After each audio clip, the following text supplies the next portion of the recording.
ថ្មីនេះមានការផ្ទុះការចាប់អារម្មណ៍យ៉ាងខ្លាំងមែនទែនជាមួយទៅនឹង influencer ម្នាក់ដែលគាត់មានឈ្មោះថា Sing បាទ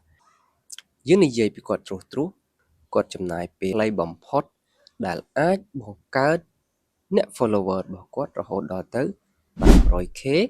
បច្ចុប្បន្ន 100k ដោយចំណាយពេលរយៈកាលខ្លីបំផុត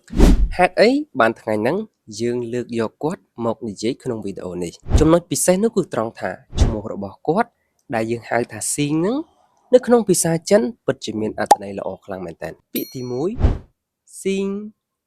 Sing បកប្រែថាតារាឬមួយក៏ផ្កាយពាក្យទី2យើងអានដូចគ្នា Sing ប៉ុន្តែគ្រាន់តែការសរសេរខុសគ្នា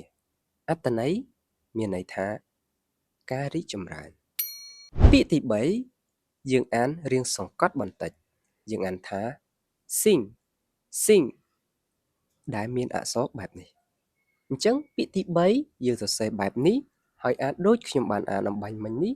មានន័យថាសំណាងឥឡូវពីណាគេ fan គាត់ខ្លះស្គាល់គាត់ខ្លះជួយ comment ម្នាក់មួយមើលថាតើឈ្មោះរបស់គាត់ពិតជាស័ក្តិសមនៅលំដាប់នៃតួអក្សរមួយណាតារាឬក៏ផ្កាយការរីកចម្រើនសំណាងជួបគ្នាជាមួយខ្ញុំបាទនៅវីដេអូក្រោយបាយបាយ